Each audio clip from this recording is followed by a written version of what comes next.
여러분 그 욥기서를 이렇게 집에서 혼자 이렇게 그 한 100번 정도 읽어도 잘 이해가 잘 안 됩니다. 왜냐하면 이게 논증과 논쟁의 싸움이거든요. 그래서 이번에 여러분 그 큐티 하시면서 그 우리 목사님이나 아니면 인도해 주시는 분들의 말씀을 잘 경청하시고, 또 큐티 교재에 보면 한 장을 넘기면은 뒤에 그 아주 해설이 잘 나와 있고, 또 앞쪽에 보면 그 배경 설명이라든지 그 맥락이라든지 문화적인 배경 같은 것도 너무 잘 나오기 때문에 함께 여러분 꼭 자세하게 한번 읽으시고, 이번 기회를 통해서 진짜 한번 우리 욥기를 꼭 좀 가슴에 품고 좀 은혜 받는 시간들이 되었으면 좋겠습니다. 오늘 제가 주로 욥기 8장, 오늘 이 욥의 세 친구가 지금 고통 가운데 달려왔잖아요. 그 가운데 이제 빌닷이라고 하는 친구가 있어요. 근데 이 친구가 아주 과격합니다. 그리고 말을 돌려서 하는 게 아니라 그냥 직선으로, 오늘 본문 3절 4절에 막 나오죠. 네 자식이 죽은 거는 그 자식이 죄 지었기 때문에 다 죽은 거라고. 여러분 자녀가 10명이나 여러분 사고로 죽었어요. 그렇게 슬픔 가운데 있는 그 친구에게, 그 유족에게, 여러분 그 자식이 그 사고 당하고 죽은 거는 그 죄 지어서 그렇다고. 여러분 이건 진짜 사람인 제정신이 아닌 거예요 지금. 그 이만큼 이 사람은 나름대로의 그 신념이 아주 강해요. 그 인과율이라고 하죠. 이 빌닷이라고 하는 사람은 특별히 그 유대인들이 다 그렇잖아요. 이거 선조들이 계속해서 얘기해 왔던 그 지혜를 굉장히 이 사람을 신봉하는 사람이에요. 여러분 뭐 탈무드도 거의 뭐 유대인들이 그렇게 좋아하고 그 성경처럼 읽지 않습니까? 그런데 여러분 오늘 빌닷이 오늘 그 욥을 향해서 그렇게 논쟁하고 정죄하고 잘못되었다고 얘기하고 가슴을 그렇게 막 후비어 파는 그런 내용이에요, 오늘 내용이. 그런데 오늘 여러분 8장 7절 말씀 한번 보세요. 여러분 이 말씀 아마 집에 여러분 줄 다 꺼놨을 거야. 너무 좋아하는 말씀이라 가지고. 여러분이 한국 교회, 특히 그 미국 이민 사회에서도 개인 사업 하시는 분들은 이거 집이나 가게 하나씩 다 걸려 있습니다. 제가 한국에 사역할 때 여러분 그 대형 교회는 신방을 할 때 그때마다 여러분 성구를 가지고 못 가니까 대량 주문을 해요. 대량 주문을 한 번 할 때 뭐 100개씩 이렇게 주문한다고요. 그런데 한 5개, 뭐 7개 이런 성구들이 쭉 있으면 유독 이 욥기 8장 7절 내 시작은 미약하였으나 내 나중은 창대하리라고 하는 이 성구는 항상 인기가 많아. 항상 모자라요. 그런데 저도 한국에서 이 성구를 전해주는데 싫어하는 사람들이 아무도 없더라고요. 다 좋아해.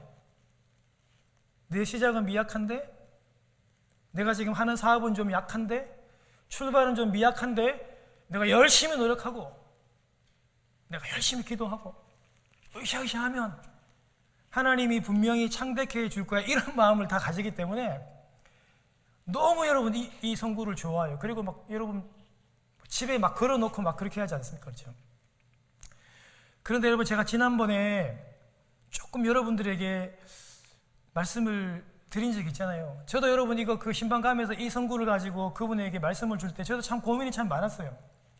왜냐하면 여러분 우리 좀 감을 잡으셨겠지만 지금 고난 중에 있는 이 욥에게 친구 빌닷이 위로하고 축복하는 말씀이 아닙니다, 여러분.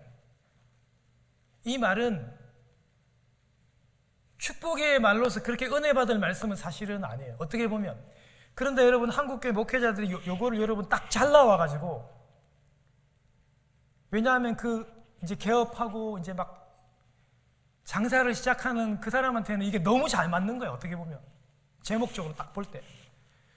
그런데 여러분 이게 문맥적으로 상황적으로 이 텍스트를 보면 지금 낙심 가운데 있는, 고난 가운데 있는 욥에게 친구 빌닷이 비아냥거리고 지금 정죄하는 그런 내용입니다. 어떤 말이냐면 너 빨리 회개해야 된다. 너의 자녀가 그렇게 죽은 거 다 죄 때문이야.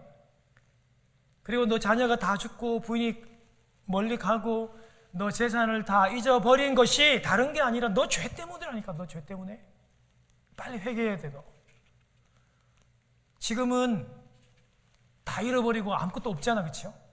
그러니까 지금은 좀 미약해. 그런데 네가 회개하면 하나님께서 창대케 해줄 것이라고 하는 그런 말이에요. 지금 정죄하는 말이고 회개를 촉구하는 말입니다. 축복하고 격려하는 말이 아닌 것이죠. 그런데 여러분, 이거를 딱 요 구절만 딱 오려가지고 내 시작은 미약하였으나 내 나중은 심히 창대하리라 이렇게 얘기하면, 여러분, 우리가 그렇게도 한국에서 잘 얘기하는 이 근거가 좀 부족한, 근거가 없는 은혜가 된다는 겁니다. 물론 하나님께서 역사하실 수 있지만, 그런데 앞으로 이제 그 구절을 보면 저의 말이 이제 기억이 나셔야 돼요. 아, 이건 이런 상황에서 축복하라고 하는 그런 내용은 아니었구나. 여러분 알고는 이제 계셔야 돼요. 여러분이 친구 이 빌닷은요, 선조들의 지혜를 굉장히 신봉하면서 말도 막 돌려서 하지 않고 앞에 있는 이 엘리바스보다도 훨씬 더 과격하게 그렇게 직선적으로 말합니다. 3절과 4절에 보면요, 세상의 모든 재판관들은 다 실수를 해도 진정한 재판관이신 하나님은 절대로 실수하지 않고 절대로 정의와 공의를 굽게 심판하지 않는다. 그래서 정의롭고 공의로우신 하나님은 죄를 지은 사람에게는 뭐를 주고요? 벌을 주고, 선을 행하는 사람에게는 상을 주고 복을 준다는 거예요. 그러니까 너의 자녀가 10명 죽은 거는, 그렇게 비참하게 사고를 당하는 거는 너 자녀들이 죄 지은 거야. 여과 없이 주저없이 인과율의 법칙을 들이대면서 욥에게 큰 상처를 줍니다. 여러분 잘 보세요. 요 구절만 보면, 빌닷이 한 말을 보면 반박할 내용이 없어요. 다 맞는 말입니다. 여러분 생각해 보십시오. 친구의 자녀가 10명 전부 다 사고로 죽었는데, 참 여러분, 이게 진짜 무슨 말을 해도 위로가 안 되는 상황인데 말씀으로 위로한답시고 본인이 의롭고 정의롭다고 생각하고 본인이 가지고 있는 그런 철학과 생각으로 이런 말을 내뱉는다면 과연 고통과 절망 중에 있는 그 친구가 위로를 받겠느냐 말이에요. 이게 진짜 제정신이 아니에요. 정말 강심장이 아니면 이런 말을 못해요. 여러분 이거 보면서 제가 계속 말씀을 드리잖아요. 너무 절망 중에 있고 너무 고난 중에 있는 그런 우리 친구, 우리 가족들한테 우리가 알고 있는 그런 자그마한 성경의 지식으로 위로한답시고 말을 전할 때는 우리 항상 조심해야 돼요. 그것이 더 큰 아픔을 야기할 수 있기 때문입니다. 여러분 빌닷이 욥에게 계속 정죄하고 회개를 촉구합니다. 하나님을 찾으라고, 간절히 구하라고, 청결하고 정직하면 반드시 하나님이 너를 돌보고 너에게 기쁨과 평안을 주실 것이라고. 여러분 그 말 모르는 사람이 어디 있어요? 지금 이 고난 가운데 있는 친구의 상황을 생각했었어야 된다는 거죠. 여러분 우리가 참 저를 포함한 우리 목회자들이 막 사업이 너무 힘든 상황에 있는 우리 성도님들 한국에서 보면 이렇게 막 신방을 가잖아요. 그리고 너무 좀 일이 잘 안 되고 고통 중에 있는 사람들을 위로하고 신방을 많이 갑니다. 그러면 우리 목회자들이요, 참 이런 말을 많이 했던 것 같아요. 집사님, 장로님, 권사님, 뭐 하나님 앞에서 뭐 잘못한 것은 없습니까? 이렇게 묻는다고요. 다시 하나님을 찾으십시오. 다시 열심을 좀 내십시오. 꼭 그렇게 얘기해요. 다시 이 본교회로, 한국에 이런 본교회란 말을 진짜 많이 써요. 다시 다른 교회 말고 본인이 다니는 자기 그 고향교회 본교회 그 공예배에 빠지지 말고 꼭 참석하고, 본교회 프로그램도 잊지 말고 꼭 참석하고, 헌금생활도 다시 열심히 하고, 어디 멀리 출장 가더라도 비행기 타고라도 와서 본 예배를 꼭 준수하시고 꼭 예배를 드리십시오. 열심을 좀 내십시오. 또 이렇게 얘기해요. 사업하시는 분들한테 막 이렇게 얘기해요. 예배에 참석하지 못하면, 그런 상황이 안 되면 사업 열심히 해서 헌금이라도 많이 드리라고. 여러분 진짜 많이 들어봤을 거예요. 여러분 이런 진짜 말이 안 되는 이런 엄청난 얘기를 우리 할머니, 우리 아버지, 우리 어머니 때 그분들이 이걸 너무나 많이 세뇌적으로 너무 많이 들어가가지고 그것이 여러분 마치 다 정답인 줄 알고 계세요. 기도하십시오. 기도하다가 안 되면 금식 기도하십시오. 금식 기도하다가 안 되면 작정하시고 서원 기도하십시오. 그렇게 여러분 목회자들이 막 밀어붙였어요. 그러면요, 우리가 다 그렇게 알고 그렇게 배우고 다 왔단 말이에요. 여러분 이게 한국 목회자들의, 저도 아마 그럴 거예요. 우리가 습관처럼 되어왔던 패턴인데요, 오늘 빌닷이 말한 하나님을 찾으라는 것하고 너무나 흡사해요. 오늘 그 낙심 가운데, 절망 가운데 있는 욥에게 찾아와서 너가 그렇게 지금 고난 당하는 것은 죄를 지었기 때문이야. 다시 열심을 내서 하나님을 다시 찾아야 돼. 회개해야 돼. 열심히 예배를 드려야 돼. 열심히 다시 헌금 생활하고 기도 생활하고 서원하고 작정하고 그렇게 해야 된다고. 여러분 그러면 우리 성도님들이 다 착하잖아요. 한국교회 성도님들이 다 착해. 마음이 찔리잖아요. 이런 말 들으면 목사님이 와서 이런 말 하는데 안 찔리는 성도들이 없잖아요. 그러니까 막 성도들이 막 찔리니까 가만히 듣고 있으니까 잘못된 것 같아요. 그러니까 목사님 말씀이 다 맞는 것 같다고 그렇게 하면서 내가 좀 사업이 바빠서 좀 주일 성도를 잘 못한 것 같기도 하고, 내가 막 너무 좀 사업이 잘 안 되고 장사가 잘 안 돼가지고 내가 헌금 생활도 잘 못한 것 같고 좀 빼먹은 것 같기도 하고, 또 남들을 잘 대접하지 못한 것 같기도 하고 목사님을 잘 대접하지 못한 것 같기도 해서 다시 다짐을 해요. 착하니까 내가 다시 열심을 내리라. 다시 목사님의 말씀을 잘 듣고 이제 다시 내가 열심을 찾겠노라고, 그렇게 희망을 가지고 다시 그런 일로 다시 돌아가게 돼요. 다시 으쌰으쌰하고 다시 그런 여러분 예전에 여러분 그런 형식적인 생활들도 그런 패턴으로 돌아간다는 겁니다. 여러분 그렇게 돌아간다는 게 나쁘다는 게 아니라, 잘못되었다는 것이 아니라 무엇이 먼저 와야 되는 게 있다는 거예요. 과연 하나님께서 찾는 것이, 지금 빌닷이 지금 다시 하나님을 찾으라고 욥에게 말하는 것, 그리고 저를 비롯한 모든 목회자들이 다시 열심을 내고 하나님을 찾으라는 것이 다시 그런 종교적인 열심인 것일까? 그런 종교적인 그런 행위의 모습인 것일까? 여러분 우리 구약 아모스라고 하는 남유다 출신이지만 북이스라엘에 가서 여러분 하나님의 말씀을 선포한 아모스라고 하는 선지자가요, 아모스 5장 4절에 그리고 5장 5절에 이렇게 얘기합니다. 하나님을 찾으라, 그리하면 살리라, 이렇게 선포합니다. 그런데 아모스는요, 베델을 찾지 말고 길갈로 들어가지 말고 브엘세바로도 나아가지 말래요. 여러분 북이스라엘의 베델, 길갈, 브엘세바는 대표적으로 하나님과 제사로 만났던 그런 회당이 있었던 장소입니다. 제사를 드렸던 장소입니다. 그런데 아모스가 이 세 장소로 가지 말래요. 예배드리러 나가지 말래요.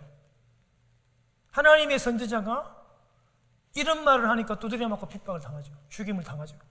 그런데 그게 하나님의 말이에요. 하나님의 임재의 장소인 그런 성소로 너희들 나가지 말래요. 여러분 하나님 찾고 하나님 만나려면 여러분 예배드리러 나와야 되는 거 아닙니까? 성전으로 가야 되는 것 아닙니까? 본교회 와서 주일 지키고 새벽 제단을 쌓고 그래야 되는 거잖아요. 그런데 아모스 선지자는 길갈과 베델과 브엘세바로 가지 말래. 가면 너희들 반드시 붙잡히고 너희들이 비참한 죽음을 맞이하게 될 것이라고, 너희들을 사로잡힐 것이라고 성소로 가지 말래요. 왜 이런 말을 했을까요? 여러분, 본교회 예배, 주일 성수, 11조, 본교회 프로그램, 기도 생활, 금식, 서원 기도 열심히 해야 되는 것 아닙니까? 우리는 하나님을 찾는 것이 그것이라고 계속 배워왔잖아요. 그런데 아모스는 너희가 드리는 그 제사를 그치래요. 가지도 말고 멈추래요. 가면 죽는다고 얘기해요. 비참한 꼴 당한다. 사로잡히고 죽게 될 것이라고 얘기해요. 그러면서요, 너희들이 아침마다 드리는 그 희생제사를 끊으래요. 3일마다 드리는 11조를 그만두러. 여러분, 3일마다 어떻게 11조를 드립니까? 대단한 거잖아요. 11조, 낙헌제, 수원제, 감사 모든 제사를 이스라엘 여러분 이렇게 매일 희생제사를 드리고 3일에 한 번씩 그렇게 종교적인 열심을 냈는데 하지 말래요. 왜 하지 말냐? 아모스가 그렇게 얘기합니다. 그렇게 하는 거는 다 너희들이 좋아서 하는 거래요. 너희들의 마음을 기쁘게 하기 위해서, 너희들이 좋아서 너희의 만족을 위해서 하는 거, 그거 다 범죄라고 하지 말래요. 그러면서 여러분, 아모스의 대주제가 뭡니까? 아마 여러분 많이 들어봤어요. 하나님의 정의와 하나님의 공의를 다시 세우라는 겁니다. 아모스 5장 24절에 오직 정의를 물같이, 하나님의 공의를 하수같이, 흐르는 마르지 아니하는 강처럼 하나님의 정의와 공의를 흘러가게 하라는 게 여러분이 아모스의 주제 아닙니까? 여러분, 이스라엘 사람들이요, 매일 제사를 들으면서 얼마나 기뻤던지 막 비파와 수금으로 찬양하고 콧노래를 부르고 그렇게 여러분 제물을 드리면서 흥얼거렸다고요. 그런데 아모스가 얘기합니다. 그 제사를 그치라. 그 노래, 그 소리를 그치라. 그 얘기합니다. 왜 그랬을까요? 그들이 여전히 우상숭배를 해, 집에서 몰래 숨어서. 하나님 아닌 우상숭배를 다른 곳에서 다 하다가 와서 제사를 드린다고요. 하나님이 우상숭배 개인적으로 하다가 하나님은 모르겠지 하면서 그렇게 드리는 제사가 역겹대요. 하나님, 그 제사 가져오지 말라고 합니다. 너희들이 기뻐서 드리는 그 콧노래, 찬양 듣기 싫다는 겁니다. 제사는 드려요. 그런데 여러분, 고아와 과부를 압제하고 그들의 물건을 빼앗고 그들에게 세금을 먹인다는 거예요. 그들을 착취합니다. 의인을 학대하면서 그 중심과 마음 속에는 하나님을 전혀 예배할 준비가 안 돼.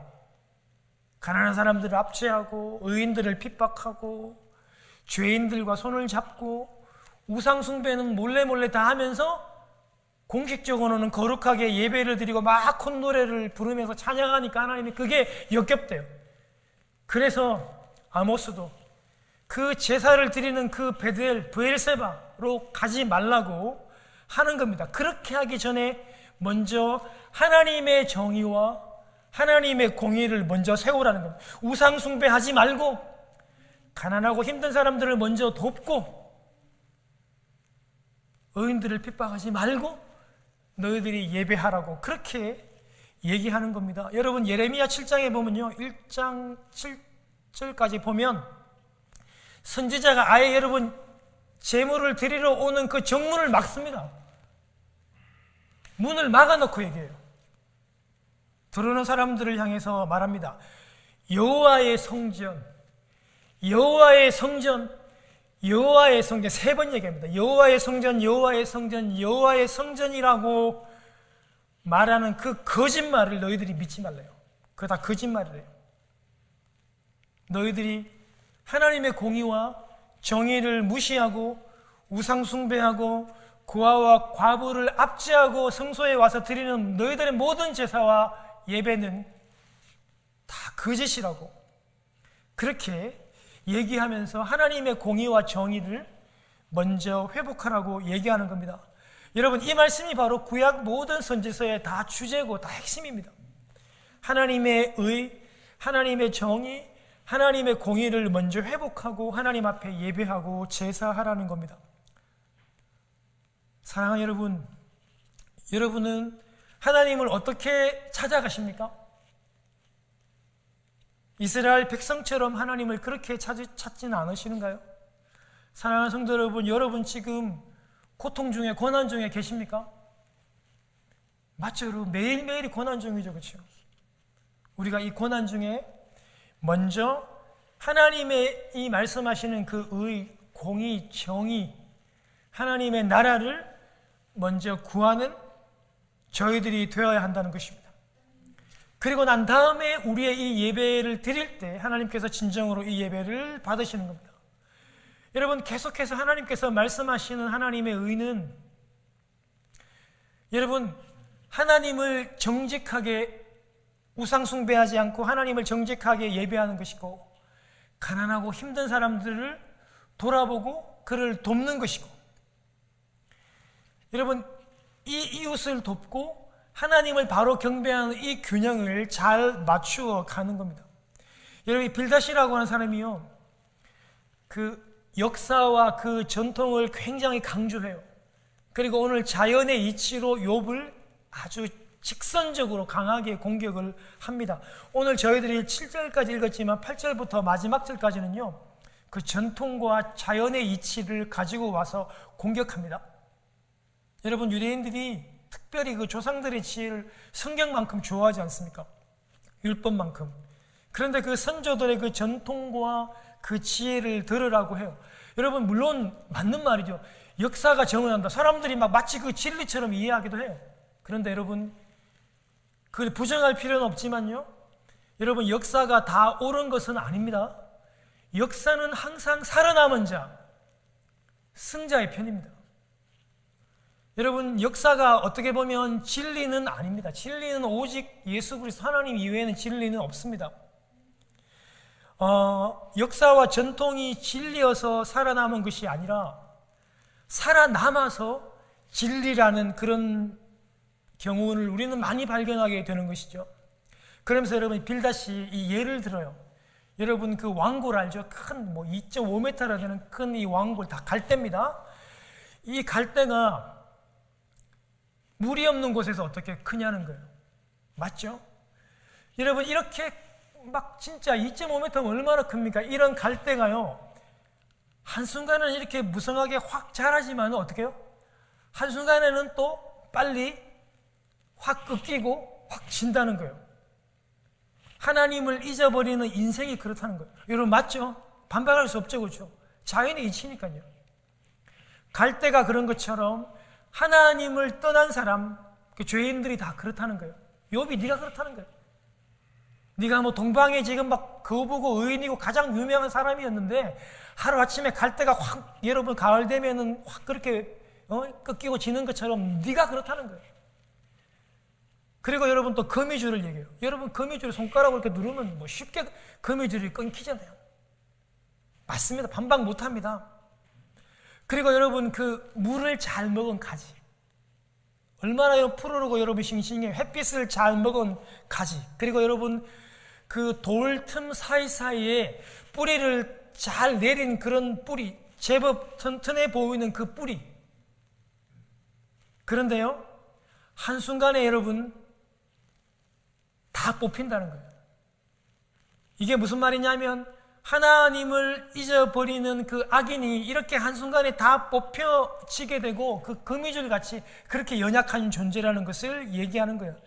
여러분, 한때 동방의 거부였던, 부자였던 그가 하루아침에 모든 것을 다 잊어버리고 잃어버리고 자식들이 다 죽는 그런 절대적인 망함을 당하게 되었는데, 너의 삶이 그렇다는 거예요. 그래서 네가 진짜 그 무성한 갈대 같고 뿌리를 좀 내리는 것 같지만 한순간에 다 뽑혀버리는 그런 뿌리와 같다는 거예요. 그러니 너는 죄인이고 분명히 죄를 지었으니까 너는 회개해야 된다고. 네가 회개하면 너가 창대하게 될 것이라고. 하나님은 순전한 사람을 절대 버리지 않는다고. 너가 다시 회개하면 다시 웃음과 기쁨을 그 입술에 회복해 될 것이라고, 그렇게 인과응보의 논리를 적용해서 욥에게 그렇게 회개를 촉구하는 것입니다. 사랑하는 여러분, 이 인과율이 여러분 뭐 철학, 종교, 우리 모든 세상에 다 만연해 있습니다. 우리 예수를 믿는 저희들 교회 내에서 사회적으로도 너무나 툭툭 쉽게 내뱉어요. 여러분 가끔 우리 TV나 여러분 우리 매스컴을 대하면서 우리 재벌가들이 뭐 불법으로 하든지 뭘 하든지 뭐 사업이 안 돼가지고 뭐 우리 S그룹이 뭐 누가 이렇게 뭐 잡혀가든지 감옥에 가든지, 여러분 이 재벌들이 큰 기업들이 막 이렇게 잘 안 되는 거 보고 우리는 그렇게 뭐 무의식적으로 툭 내뱉잖아요. 그거 보라고. 그 죗값을 다 받는다고. 아니 그거 보라고. 평상시에 그 하는 그 못된 짓 그거 죗값을 다 받는 거 아니냐고. 그래 알아봤다고. 몰래 세금 다 그렇게 숨기고 정부하고 다 그렇게 해가지고 손잡고 해가지고 그 죗값을 다 받는 거라고. 우리는 너무 쉽게 이런 걸 툭툭 내뱉어요. 여러분 진짜 하나님의 공의는 저희들한테 타락한 우리 인간에게 쉽게 잘 안 보입니다, 여러분. 그런데 여러분 이런 인과율이 있잖아요. 인과율로는 너무 선악을 쉽게 판단하고 그건 우리 눈에 너무 잘 들어와요. 그러니까 여러분 교회 내에서 막 우리 지체 가운데 큰 병에 걸리거나 우리 지체 중에서 큰 어려움을 당하면 자꾸 그렇게 얘기한다는 거예요. 내가 모르는 무언가 나쁜 짓을 하지 않았는가? 우리 몰래 뭐 잘못한 것을 하고 다니지는 않는가? 그렇게 판단하지 말라고 제가 계속 말씀을 드렸잖아요. 여러분 많은 설교자들이 이렇게 인과율을 적용해서 설교하기가 굉장히 쉬워요. 왜냐하면 이렇게 적용해서 설교하면 너무너무 여러분 이해가 또 쉽기 때문이에요. 여러분 빌닷이 한 말이 거의 다 맞아요. 자연 이치를 들어 얘기했고 인과율을 들어서 욥을 정죄했으니까 다 맞는 것처럼 보이는데요. 그런데 가장 치명적인 여러분 문제가 무엇이겠습니까? 오늘 여러분 이 결론을 우리가 알면 너무너무 여러분 좋겠습니다. 여러분 빌닷의 그 말의 결론, 그 논리로 성경의 결론을, 이 말씀의 결론을 내리면 무슨 큰 문제가 발견되겠습니까? 제가 지난 시간에 잠시 언급을 했잖아요. 이것이 어쩌면 오늘 설교의 결론이 될 건데요. 여러분 빌닷의 말이 결론이 되고, 여러분 빌닷의 말의 논리가 성경의 논리가 된다면 어떤 큰 문제가 생기느냐면요, 여러분 예수 그리스도의 십자가가 의미가 없어져요. 예수님이 십자가에서 죽으실 필요가 없어요. 하나님의 은혜가 없어도 돼요. 그냥 우리 열심히 잘하면, 네가 잘하면 구원받을 수 있는 거예요. 예수 그리스도의 십자가가 꼭 그렇게 필요가 없어요. 빌닷의 말이 성경의 결론이 된다면 하나님의 은혜 같은 것은 필요가 없게 된다는 겁니다. 값없이 주시는 주 예수 그리스도의 이 십자가의 이 은혜가 설 자리가 없는 무시무시한 치명적인 오류를 낳게 된다는 겁니다. 예수 그리스도의 십자가를 무효로 돌리는 해석이 되기 때문에 여러분 이 빌닷의 이 논리를 우리는 철저히 배격해야 되고 우리는 정신을 바짝 차려야 되는 것이죠. 우리 앞에서 했던 엘리바스, 빌닷, 소발, 그들의 해석이 여러분 다 인과율인데요. 이게 결론이 되고 이게 진리가 되면 예수 그리스도의 십자가는 다 무효가 되는 것입니다. 그런데 여러분 그것을 우리는 많은 분들이 이 인과율적인 설교를 하나님의 은혜라고 하나님의 뜻으로 받아들이는 경우가 대단히 많습니다. 어떤 한 부분에서는 적용되기도 해요. 우리 주님도 바울도 심은 대로 거둔다. 어떤 경우에는 맞기도 합니다. 그러나 성경 전체에 흐르고 있는 그 은혜의 사상에서는 정반대로 결코 이것이 적용될 수 없다는 것을 여러분 꼭 기억해야 합니다. 여러분 이 성경 전체에 흐르고 있는 사상이 뭡니까? 값이 없는 하나님의 사랑, 값없는 십자가의 여러분 그 사랑과 그 은혜, 대가 없이 주시는 그 예수 그리스도의 십자가의 사랑이 여러분 성경 전체 밑그림에 흐르고 있는 그런 사상과 정신이 아니겠습니까? 여러분 십자가 여러분 이 사랑은요 이유 없는 고난입니다.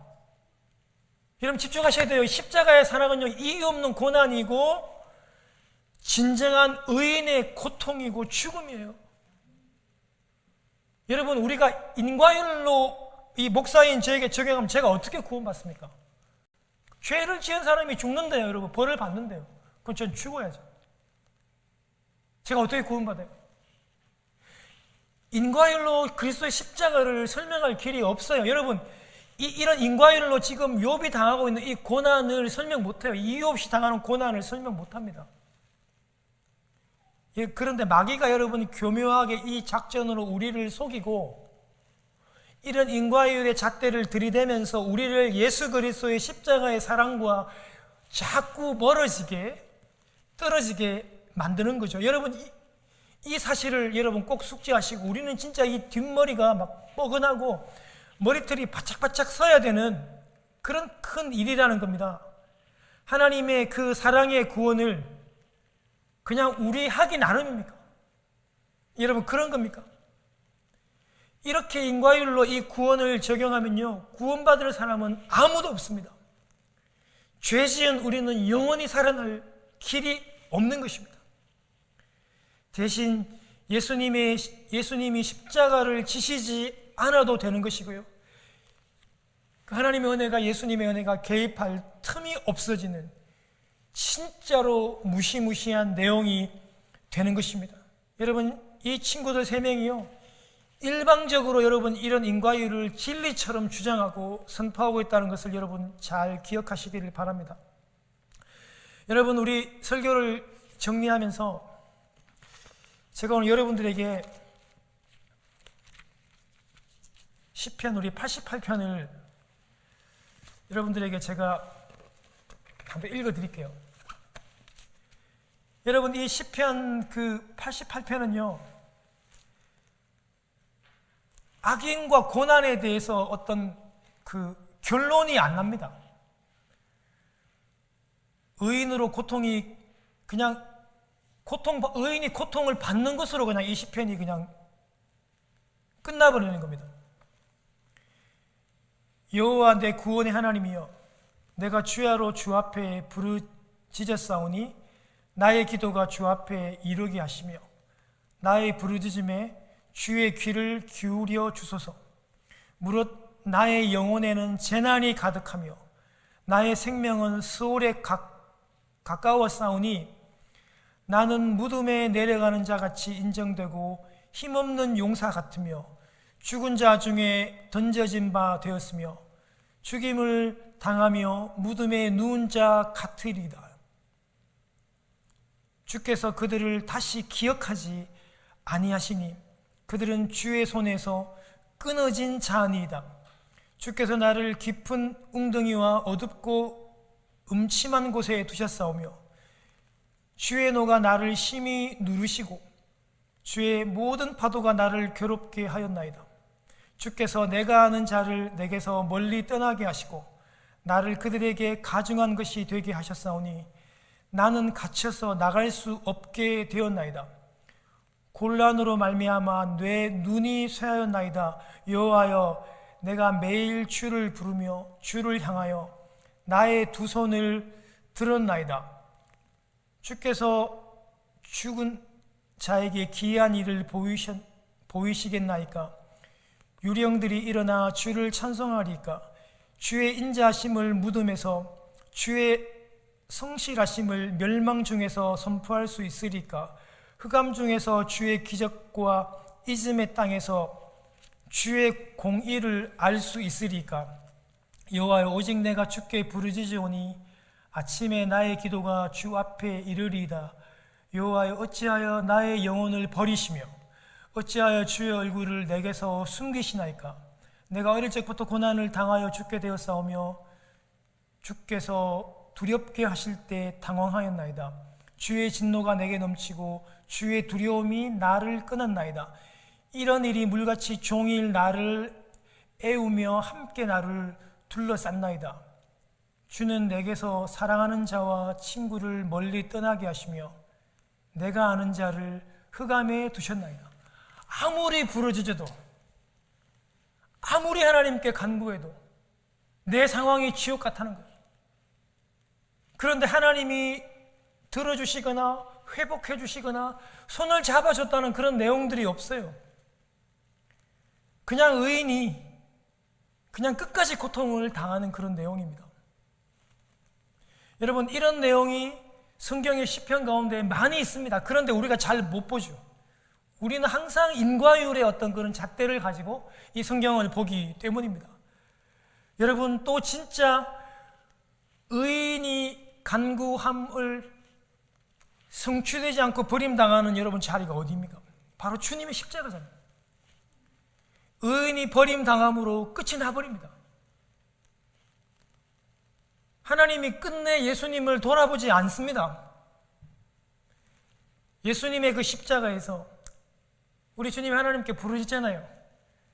나의 하나님, 나의 하나님, 어찌해서 나를 버립니까? 하나님, 왜 나를 버립니까? 그 울부짖잖아요. 그런데 하나님이 응답하지도 구해주지도 않습니다. 여러분 보십시오. 유일하게 의인의 간구가 묵살당하고 버림받는 장소가 십자가입니다. 그 십자가를 어떻게 여러분 이런 인과응보의 논리로 어떻게 풀 수 있겠습니까? 빌닷은 욥은 죄를 지었으니 벌을 받는다고 인과율로 정죄합니다. 그러나 여러분, 이 욥의 고난, 그 욥의 까닭없는 고난은요, 예수 그리스도의 십자가로 해석이 안 되면 욥의 그 고난을 절대 이해하고 풀 수 없습니다. 그래서 욥의 이 이유 없는 고난을 장황하게 여러분 욥기 이 3장부터 시작해서 37장까지 장황하게 여러분 이 논리의 내용들을 우리에게 얘기하는데, 이 이유 없는 고난을 주 예수 그리스도의 그 십자가의 이유 없는 고난의 여러분 그런 잣대를 가지고 안 보면, 그 해석이 없으면 풀 길이 없다는 것입니다. 죄가 없는 의인이 버림받는 자리가 바로 십자가입니다. 예수님이 죄가 있어서 십자가를 지시는 것이 아닙니다. 만약 하나님이 그 의인의 간구를 들어주시면 죄인인 우리가 어떻게 되겠습니까? 하나님이 자기 백성의 구원도 없는 것이죠. 그래서 하나님께서는요, 그 살려달라고 외면하는 그 아들 예수 그리스도의 울부짖는 소리를, 그 의인의 소리를 외면했습니다. 주님의 죽음은 의인의 죽음이고 유일하게 죄 없이 죽으신 죽음이었고, 대신 죽으시고 죄 없이 죽으신, 백성의 죄를 지신 대신 죽고 예수님께서 대속의 죄를 졌던 그 십자가였던 겁니다. 여러분, 그래서 여러분 까닭 없는 고난을 당하는 사람 있잖아요. 그 사람에게만 어쩌면 십자가가 보여지게 되는 겁니다. 이유 없는 고난을 지는 사람, 그 사람에게만 십자가가 보여지고 그 십자가의 고난을 이해할 수 있는 것입니다. 여러분, 그런데 어떻습니까? 우리는 이유 없는 고난을 당하거나 내가 잘못하지 않았는데 내가 비난당하거나 내가 욕을 먹으면 어떻습니까? 우리 잠을 못 잡니다. 제가 그렇더라고요. 하나님의 사역을 하는데 막 나를 욕하고 나를 비방하는 사람은 항상 목사들이야. 잠이 안 와요, 여러분. 진짜 너무 내가 그런 욕을 들을 만큼 내가 잘못했나? 우리는 자꾸 그렇게 생각한다고요. 나는 잘못하지 않은데 내가 왜 이런 고난을 당해야 되지? 우리는 자꾸 이렇게 인과율로 생각한다고요. 그런데 여러분, 우리가 이렇게 이유 없는 고난을 당하면 우리는 그때 자꾸 여러분 인과율로 내 자신을 정죄하거나 내 연민에 빠지지 말고 어떻게 해야 된다고요?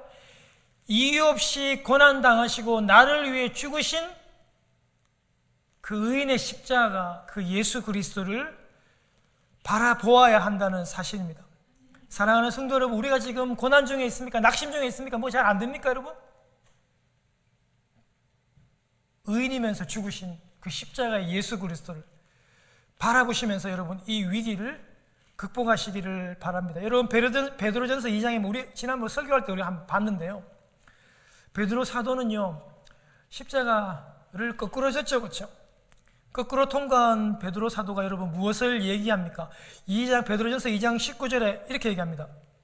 부당하게 고난을 받아도, 예전 번역에는 애매히 고난 받는 거죠. 부당하게 고난을 받아도 하나님을 생각하고 슬픔을 참으면 이는 아름다우나, 부당한 일을 당하면 여러분 화를 냅니까? 참습니까? 여러분 왜 화가 납니까? 나는 이런 부당한 일을 당할 일을 하지 않았다는 것 때문에 우리는 화가 나는 거잖아요. 죄가 없다고 생각하기 때문입니다. 다 자기의 의 때문입니다. 나는 옳다는 의 때문입니다. 우리는 사소한 것으로부터 큰 것으로까지 이렇게 부당함을 우리는 잘 견디지 못합니다. 우리는 폭발합니다. 우리는 참 교인들끼리는 거의 싸우지는 않죠. 우리 참 교인들끼리 사이가 참 좋은데요. 여러분 한국에 참 사역할 때 교인들끼리 참 많이 싸웁니다. 여러분 교회를 떠나기도 하고 고발도 하고 고소도 하고 법정에도 서고, 하나님의 성경, 하나님의 교회를 팔아서라도 세상 법정으로 가서 기어이 이기겠다고 막 그렇게 나오죠. 그렇게 해서라도 내 억울함들을 풀어야 되겠다고 그렇게 여러분 세상 법정에 고소하는 사람들을 저는 많이 봐왔습니다. 부당함을 당하고 하나님을 생각하면 아름답대요. 여러분 이 아름답다는 은혜로운 거거든요. 내가 이유 없는 고난을 당해요. 그런데 내 연민에 빠지지 말고 그때마다 십자가를 생각하고 하나님을 생각하면 그게 은혜가 된대요. 그게 아름답대요. 억울한 고난을 당하는데 욥의 고난과 예수님 십자가의 고난이 생각나면 그게 은혜로움 그래요. 그게 아름다움 그래요. 사랑하는 성도 여러분, 우리 한 주간 동안 좀 이런 은혜들이 좀 있기를 바랍니다. 여러분 앞으로 우리가 욥을 계속 살펴볼 터인데, 여러분 욥도 때로는 자신을 이런 인과율에 적용해서 자기가 자꾸 의롭다고 자꾸 주장해요. 그렇지만 욥은 마지막에 가서 그것을 회개합니다.